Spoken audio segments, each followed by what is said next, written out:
حي على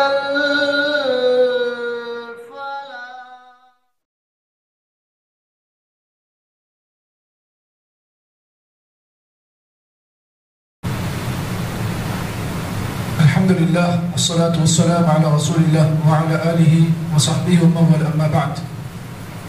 أعوذ بالله من الشيطان الرجيم. بسم الله الرحمن الرحيم. قال الله عز وجل: وما آتاكم الرسول فخذوه وما نهاكم عنه فانتهوا واتقوا الله إن الله شديد العقاب. عن ابن عباس رضي الله تعالى عنهما أن رسول الله صلى الله عليه وسلم رأى خاتما من ذهب في يد رجل فنازعه فترهه وقال: يعمد أحدكم إلى جمرة من نار فيجعلها في يده. فقيل للرجل بعدما ذهب رسول الله صلى الله عليه وسلم: خذ خاتمك انتفع به. قال: لا والله لا آخذه أبدا وقد ترهه رسول الله صلى الله عليه وسلم. رواه مسلم. آج جس حدیث کو میں نے آپ حضرات کے سامنے پیش کیا ہے، اس حدیث کے اندر اللہ کے نبی صلی اللہ علیہ وسلم کا ایک عمل بتایا گیا ہے۔ اگر آپ اپنی آنکھوں کے سامنے کسی آدمی کو برائی کرتا ہوا دیکھ رہے ہیں تو آپ اپنے ہاتھ سے اس برائی کو کیسے روکیں گے؟ اللہ کے نبی صلی اللہ علیہ وسلم کے سامنے جب کسی آدمی نے برائی کو آپ کے آنکھوں کے سامنے کیا، اللہ کے نبی صلی اللہ علیہ وسلم نے کیسے اس آدمی کو روکا؟ دیکھیے، ہم جانتے ہیں کہ اللہ کے نبی کا ہر عمل ہمارے لیے اسوہ ہے، آئیڈیل ہے، نمونہ ہے۔ اللہ کے نبی کا اٹھنا، نبی کا بیٹھنا، نبی کا ہنسنا، اللہ کے نبی کا رونا، اللہ کے نبی کی زندگی کے خوشیاں، غم، اور آپ کا کسی انسان کو نیکی کا حکم دینے کا طریقہ، برائی سے روکنے کا طریقہ، گویا کہ اللہ کے نبی صلی اللہ علیہ وسلم کا ہر کیا گیا عمل ہمارے لیے نمونہ ہے، آئیڈیل ہے۔ اب اگر کوئی عالم، کوئی دائی جو لوگوں کو دین کا دعوت دیتا ہے یا نیکی کا حکم دیتا ہے، اب ایسا آدمی کسی آدمی کو کسی برائی کو دیکھ کر اگر ہاتھ سے روکنا ہے تو وہ کیسے روکے گا؟ کیا وہ پہلوانی کر روکے گا، یا سامنے والے آدمی کو تھپڑ مار کر روکے گا، یا سامنے والے آدمی کو گالی گلوچ دے کر اس برائی سے روکے گا؟ آئیے اس کی مثال دیکھیں گے اللہ کے نبی کے عمل کے ذریعے سے۔ بڑی اہم حدیث ہے اور آپ تمام بغور اس حدیث کو سماعت کریں۔ حضرت عبداللہ بن عباس رضی اللہ تعالیٰ عنہما سے روایت ہے، فرماتے ہیں ان رسول اللہ صلی اللہ علیہ وسلم، اللہ کے نبی صلی اللہ علیہ وسلم نے ایک مرتبہ رأى خاتما من ذهب في يد رجل، اللہ کے نبی صلی اللہ علیہ وسلم نے ایک مرتبہ ایک آدمی کے ہاتھ میں سونے کی انگوٹھی کو آپ نے دیکھا۔ خاتم کہتے ہیں انگوٹھی کو۔ رأى خاتما من ذهب في يد رجل، اللہ کے نبی صلی اللہ علیہ وسلم نے ایک آدمی کے ہاتھ میں سونے کی انگوٹھی کو آپ نے دیکھا۔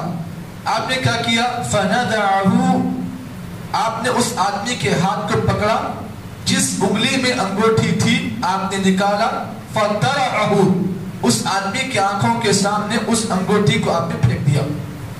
وقال، اور آپ نے پھینکنے کے بعد کہا: یعمد احدکم الی جمرۃ من نار، تم میں کا کوئی آدمی یہ ارادہ کرتا ہے، یہ چاہتا ہے کہ اس کے ہاتھ میں اللہ رب العالمین آگ کا انگارہ رکھے۔ کیا تم میں کوئی آدمی یہ چاہتا ہے یا پسند کرے گا کہ اللہ رب العالمین اس کے ہاتھ میں آگ کا انگارہ رکھے؟ فجعلها فی یدہ، کیا وہ آدمی آگ کے انگارے کو اپنے ہاتھ میں رکھنا پسند کرے گا؟ اس آدمی سے آپ نے سوال کیا۔ فقیل لرجل بعدما ذهب رسول صلی اللہ علیہ وسلم، جب اس آدمی کو اللہ کے نبی کی یہ بات سمجھ میں آ گئی تو وہ پھینکی گئی جو انگوٹھی تھی، لوگوں نے اللہ کے نبی کے جانے کے بعد اس آدمی سے کہا: خود خاتمک، ارے بھائی تو بیوقوف ہے، سونے کی انگوٹھی پھینکی گئی، اس کو لے لے اور انتفع بھی، اور اس انگوٹھی کو لے کر بیچ دے، تاکہ جو بھی قیمت آئے گی اس انگوٹھی کی، اس سے تو اپنے بال بچوں کی جو ہے نگرانی کر، بال بچوں کا جو ہے پیٹ بھر۔ اب دیکھیے صحابہ کا منہج دیکھو، کتنا پیارا تھا. اس صحابی رسول نے کہا لا واللہ، قسم اللہ رب العالمین کی، لا آخذہ ابدا، میں اس انگوٹھی کو، اس چیز کو جس کو اللہ کے نبی نے اپنے ہاتھوں سے پھینکا، زندگی بھر کبھی میں اس چیز کو اٹھا نہیں سکتا. صحابہ کا آئیڈیل دیکھو، اللہ کے نبی کی اطاعت کیسے صحابہ کرتے تھے. نبی صلی اللہ علیہ وسلم اس آدمی کے انگوٹھی، ہاتھ میں انگوٹھی دیکھی اور اس آدمی کو آپ نے سمجھایا، اور اللہ کے نبی کی بات کا اثر اس آدمی کے دل پر ایسا ہوا. آپ کے سمجھانے کا انداز دیکھیے، آپ نے کہا کیا تم نے کا کوئی آدمی پسند کرے گا کہ اس کے ہاتھ میں وہ جہنم کی آگ کا انگارہ اگر رکھنا پسند کرے گا؟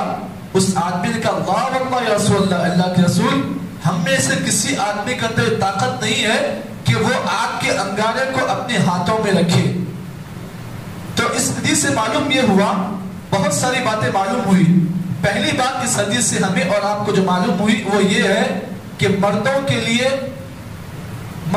لیے دنیا کے اندر سونے کی چیز پہننا، سونے کی انگوٹھی پہننا یہ حرام ہے.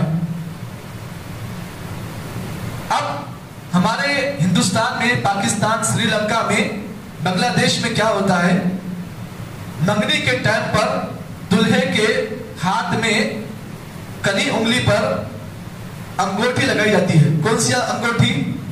سونے کی انگوٹھی. اور باقاعدہ آپ اس بات کو جان لیں، یہ جو رسم ہے ہندوستان میں، پاکستان میں، سری لنکا میں، بنگلہ دیش، یہ 4 علاقوں میں یہ رسم بڑی مشہور ہے. جب بھی منگنی کا وقت ہوتا ہے تو لڑکے کے کنی انگلی میں سونے کی انگوٹھی پہنائی جاتی ہے. پہلی بات، منگنی کرنا ہی سب سے پہلے غلط کام ہے. اور اس پر دوسرا غلط کام یہ ہے کہ منگنی میں مرد کو سونے کی انگوٹھی پہنانا یہ ایک غلط ہے. ڈبل غلطی ہو گئی. پہلے کوئی گناہ ہو گیا، پھر اس کے اوپر اس گناہ کو ڈیزائن دینے کے لیے ایک اور گناہ کیا جا رہا ہے، وہ ہے سونے کی انگوٹھی. جبکہ معلوم یہ ہوا دنیا کے اندر مرد کے اوپر ریشم کا لباس اور سونے کی انگوٹھی مرد پر حرام ہے. کیوں حرام کی وجہ؟ حرام کیوں اس سے رکھا گیا ہے؟ مرد کے لیے سونا حرام کیوں رکھا گیا ہے؟ اس کے لیے، اس کی وجہ یہ ہے کہ اللہ رب العالمین نے عورتوں کے لیے سونے کو حلال کیا ہے. کیوں؟ وجہ کیا ہے کہ عورت کے لیے چیز حلال کیوں ہے اور مرد کے لیے چیز حرام کیوں ہے؟ سوال پیدا ہوتا ہے دماغ میں، ارے عورت کے لیے وہ چیز حلال ہے اور مرد کے لیے وہ چیز حرام کیوں ہے؟ ذہن میں کبھی شیطان سوال لاتا ہے. اس کا جواب یہ ہے کہ اللہ رب العالمین نے زینت کے لیے، سنورنے کے لیے اللہ تعالیٰ نے عورتوں کے لیے سونے کو حلال کیا تاکہ عورت سونا پہن کر اپنے مرد کو زینت اختیار کرے.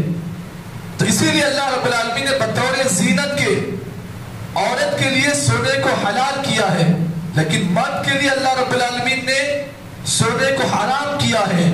تو معلوم یہ ہوا جس چیز کو اللہ اور اس کے رسول نے حرام کر دیا ہے، اس چیز کا پہننا، اس چیز کو لینا، اس چیز کو خرید کر پہننا، اس چیز کو اپنے لیے بہتر سمجھنا یہ گناہ ہے. اور دوسری چیز اس حدیث سے ہمیں اور آپ کو یہ معلوم ہوتی ہے کہ اگر کبھی کبھار کوئی آدمی آپ کے سامنے غلطی کر رہا ہے، ایک آدمی ہوتا ہے جو جان بوجھ کر غلطی کرتا ہے، ایک آدمی ہے جو بغیر جان کے غلطی کرتا ہے، دونوں کو سمجھانے کا انداز الگ الگ ہے. اس کی مثال دوں آپ کے سامنے. اللہ کے نبی صلی اللہ علیہ وسلم نے دیکھا کہ ایک آدمی مسجد کو آیا اور مسجد کو آنے کے بعد مسجد نے اس آدمی نے پیشاب کر دیا. صحابہ کرام اس کو مارنے کے لیے آگے بڑھے. اللہ کے نبی نے کیا کیا؟ صحابہ کو حکم دیا کہ ایک گھڑا پانی لایا جائے اور اس کے پیشاب پر آپ نے گھڑا بھر پانی ڈال دیا. اس کے بعد اس آدمی کو آپ نے محبت سے بلایا، سمجھایا. صحابہ کہتے ہیں ہم اس کو مارنے کے لیے آگے بڑھ رہے تھے، اللہ کے نبی نے کیا کیا؟ اس کو سمجھایا. اور نبی کے سمجھانے کا انداز اسے اتنا پسند آیا کہ اس آدمی کا اللہ کے رسول، میں اللہ کے پاس آپ کو معاف کر دوں گا، لیکن جتنے لوگ جو مجھے مارنے آ رہے تھے نا، اللہ کے پاس معاف نہیں کروں گا. سمجھانے کا انداز یہ ہوا کہ آدمی کو اللہ کے نبی کی بات اتنی پسند آئی کہ وہی شخص بعد میں اللہ کے نبی پر ایمان لایا. تو وہ جو آدمی پیشاب کیا مسجد میں، وہ جاہل تھا، وہ بیوقوف تھا، علم سے بالکل ناواقف تھا. اب یہ جو صحابی جو اللہ کے نبی کے پاس انگوٹھی پہن کر آئے سونے کی. یہ صحابی رسول جانکاری صحابی تھے, علم تھا ان کے پاس, اسی لیے اللہ کے نبی نے انداز کیسے اختیار کیا؟ سختی کا انداز اختیار کیا. معلوم یہ ہوا اگر آدمی کو دیکھا جائے کہ جو آدمی آپ کے سامنے غلطی کر رہا ہے اگر وہ واقعی معنی میں بالکل جاہل ہے, دین سے بالکل نہ واقف ہے, اس کو سمجھانے کا انداز کیسا ہونا چاہیے؟ سویٹ انداز. اور اگر کوئی آدمی ایسا ہے جو پڑھا لکھا جاہل ہے, اگر وہ غلطی کر رہا ہے تو انداز کیسا ہونا چاہیے؟ سویٹ نہیں ہونا چاہیے بلکہ انداز سخت ہونا چاہیے, جیسے اللہ کے نبی نے اس صحابی کے ساتھ کیا ہے. تو معلوم یہ ہوا اس حدیث کے اندر اللہ کے نبی صلی اللہ علیہ وسلم نے سمجھانے کے لیے جو انداز بیان کیا ہے, وہ انداز اگر آج ہمارے اندر آ جائے نا تو کوئی بھی آدمی ہماری مسجد کو آنے سے پیچھے نہیں ہٹے گا. آج ہمارا انداز بہت سخت ہے, اسی لیے ضرورت اس بات کی ہے علم سے پہلے اخلاق ضروری ہے. اسی لیے اسلام اخلاق کے تو زور سے پھیلائے, تلوار کے زور سے اسلام نہیں پھیلائے. اسلام جو دنیا میں پھیلا وہ صحابہ کے اخلاق کی وجہ سے پھیلا. تو آج اگر ہم یہ چاہتے ہیں کہ ہماری مسجد فل ہو جائے یا پھر ہمارا مسلک عام ہو جائے, ضروری اس بات کی ہے کہ ہمارے اندر ویسے اخلاق ہونا چاہیے جو اللہ کے نبی کے اندر اور صحابہ کے اندر ہوا کرتے تھے. تو اللہ سے دعا ہے کہ اللہ تعالیٰ مجھے اور آپ کو جتنی باتیں اس حدیث کی روشنی میں بتائی گئی ہیں, اللہ تعالیٰ ہم تمام کو ان باتوں کے مطابق عمل کی توفیق عطا فرمائے. سبحان اللہ بحمدہ, سبحانک اللہم بحمدک, اشہد ان لا الہ الا انت, استغفرک و اتوب الیک.